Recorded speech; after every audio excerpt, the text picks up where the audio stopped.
உங்க அக்கா கறி என்னடா இன்னைக்கே வந்திருக்கா? நேத்து தானடா ஒருத்தி போனா. அக்கா வந்திருக்காளா? இல்ல ஞாயிற்றுக்கிழமை தான் வரேன்னு சொன்னாங்க. ஞாயிற்றுக்கிழமை வரேன்னாளா? அப்ப ஞாயிற்றுக்கிழமையே வரேன்னாளா? வாடி இருடா, நான் இப்பதான் நேத்துதான் ஆர்டர் போட்டு எல்லாமே வாங்கி வச்சிருந்தேன். நான் எல்லாம் ஒழிச்சு வச்சுட்டு வரேன். இல்லன்னு வச்சுக்கோங்க எல்லாம் எடுத்துட்டு போயிருவாளுங்க. நேத்து தான் ஒருத்தி எடுத்துட்டு போனா. முட்டுமா மாடா அதெல்லாம். சக்தி எப்படி இருக்கீங்க அக்கா?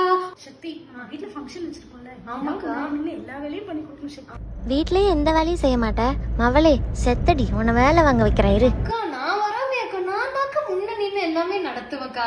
நீங்க ஒண்ணும் வருத்தமே படாதீங்க. ஒரு பிளானோட தான் வந்திருக்காவ. திங்ஸ் எல்லாம் வாங்குவோம், நீயே வாங்கிடு. உன் செலக்ஷன் எப்பவுமே சூப்பரா இருக்கும்ல. இதே என் தம்பியே செலக்ட் பண்ணிருக்கியே. தம்பி, ஐயோ ஆமாக்கா, என்ன பண்றது, தம்பி தான் செலக்ட் பண்ணிட்டேன். ஆனா உண்மையா எல்லாமே நான் உங்களுக்கு பண்ணி தரேன், நீங்க வருத்தமே படாதீங்கக்கா. இவ சரிப்பட்டு வரமாட்டா, நான் என் தம்பிகிட்டே பேசிக்கிறேன். சக்தி நான் கிளம்புறேன். சரிக்கா, பாத்து போயிட்டு வாங்க.